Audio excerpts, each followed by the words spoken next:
पटवारियों पर तशद्दुद करने वाले कब्जा माफिया का सरबराह रजब डमर की अदालत ने जमानत मंसूख कर दी। जमानत मंसूख होते ही रजब डमर कमरा अदालत से फरार हो गया। थाना सदर पुलिस ताहाल मुलजिम को गिरफ्तार न कर सकी। मजीद तफसीलात मुजफ्फरगढ़ से चौधरी तहसीन की इस रिपोर्ट में।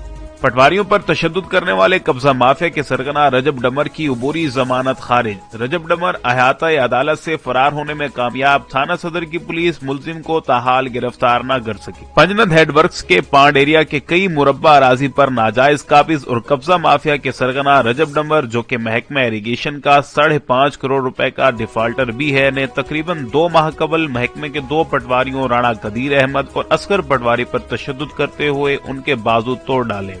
थाना सदर अलीपुर में रजब डमर और उसके 6 साथियों के खिलाफ मुकदमा दर्ज हुआ। मुलजिम मज़कूरा ने अबूरी जमानत कराई। आज एडिशनल सेशन जज अलीपुर ने रजब डमर वगैरह की अबूरी जमानत खारिज कर दी, लेकिन शातिर दिमाग मुलजिम पुलिस एहलकारों को चकमा देकर अदालत से फरार होने में कामयाब हो गया।